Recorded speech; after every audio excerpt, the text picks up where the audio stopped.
So let's consider we are doing a competitive analysis for a given client. Now, there are certain things we have to be very clear with before we can really come up with a very constructive competitive analysis. So what are those? Now, the question comes, why we do competitive analysis? We are trying to do competitive analysis in order to understand our strength, weakness, opportunity and threat. So basically the SWOT analysis comes into picture. Now the competitive analysis what you people are doing for our current clients, in that when I have given you the task, and you people before beginning with the given points and everything, there is a thought process that has to work out here. What is that? So for example, you have done this, let's say you have done this competitive analysis. Now very important thing what you people have to put on over here is, why am I doing the competitive analysis and what all things I'm going to jot down once my understanding is very clear, and when I present it to someone, it really makes a difference for us to take that competitive analysis report and win the digital marketing project or something. Okay, so now the question is, you say that I have done a competitive analysis report, and by doing that I understood how I compare to my competitors in terms of the location where I am falling very strong.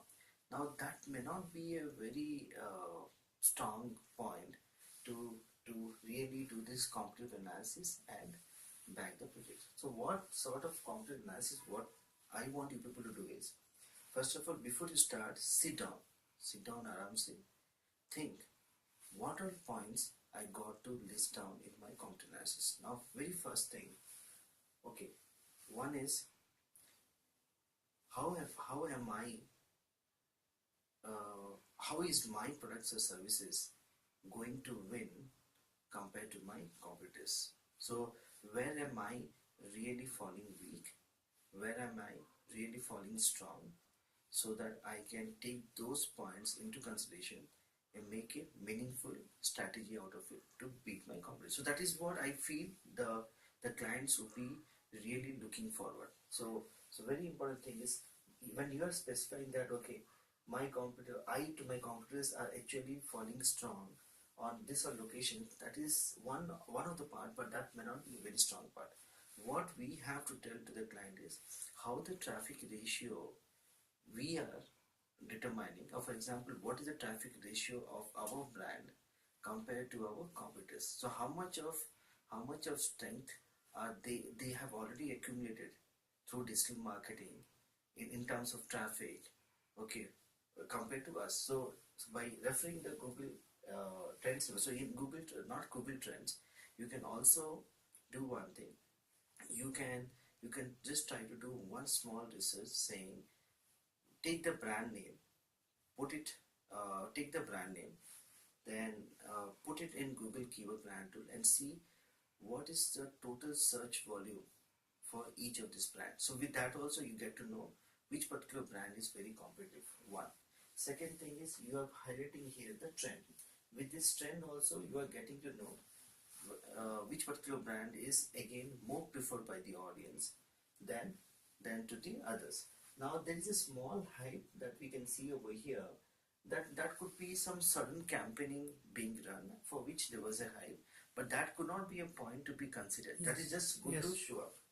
Okay, so what we are trying to do here, now question comes, okay, this guy is basically, okay, this particular red color client is actually being on the top compared to the others. So what is that what is that particular client doing very specifically in terms of driving traffic, or in terms of having a higher traffic trend than to the other competitors? So if you can really analyze those points, then that is going to make a difference to the client's presentation. So very important thing is, mainly what I have understood in last few discussion with few of the members I met, we all say that whenever we have to start with the work, it's very important that we just sit down, think first of all, be very clear what all things we got to work around, and in terms of, mainly in terms of the buyer persona. So who is going to be our buyer persona, who are going to be our audience,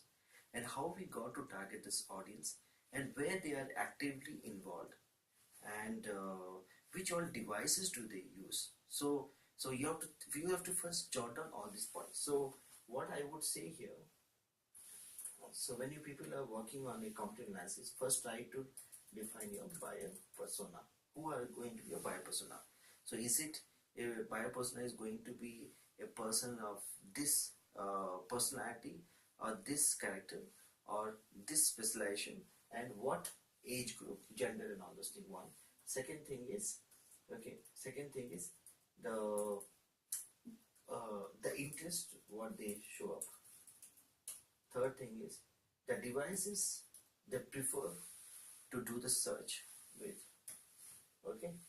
Uh, so mainly buyer persona, interest, devices, and uh, engagement of this buyer persona with digital marketing.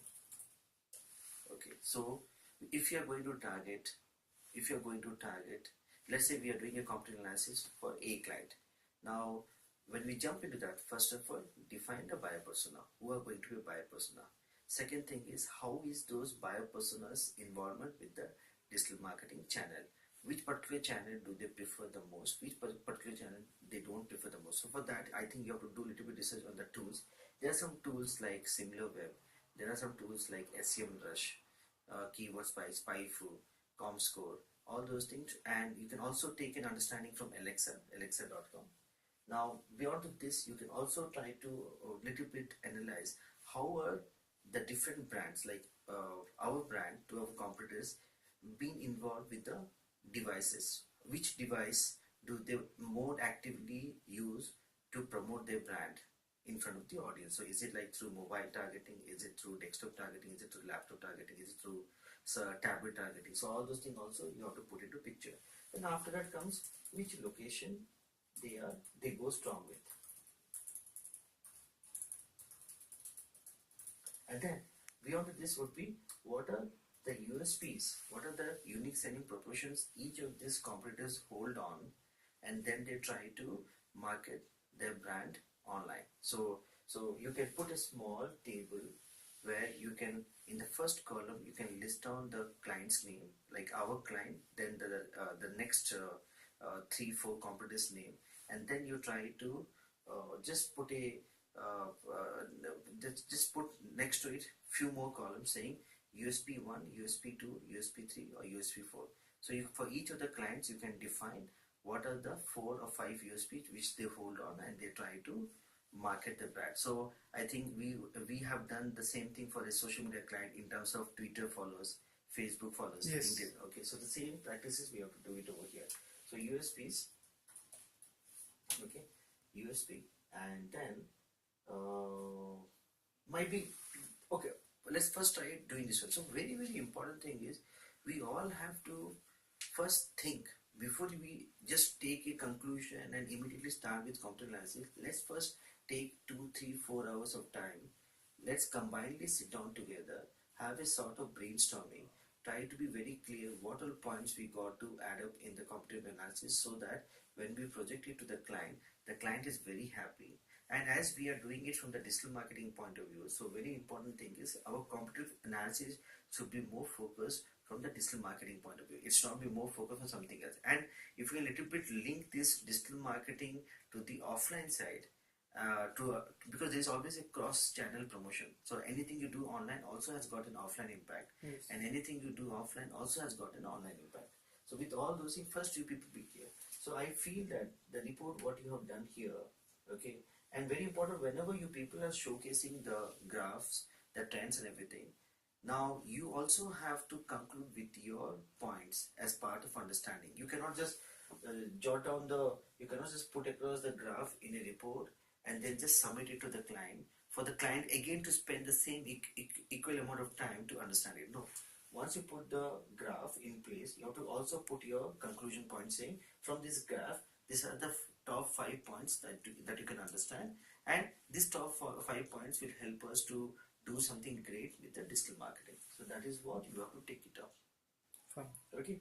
So what I'm saying, this is not only for you, I think this is for the whole team member, for us, because now we are working on clients, and very important, once we get started with the implementation, and before getting started with the implementation, we all have to be very clear what all things we got to do. And in all those things, if you can understand the buyer persona very clearly and understand who are those buyer persona and how we got to deal with them, then surely we will have success. Without understanding all those things, without questioning ourselves, without brainstorming ourselves, then just because we know something, like we know PPC, how to run a campaign, we know social media, how to run an advertisement, we know how to do SEO, and just jumping into those checklists or best practices of on-page, off-page, keyword and everything, it will not. Because we have to understand to whom we are targeting this medium. And for that, we have to understand our audience well, and then take these steps and try to have a proper linking by running the campaigns. So this is what you people have to do in the competitive analysis. Fine. Okay. Absolutely. All right. Perfect. Thank you.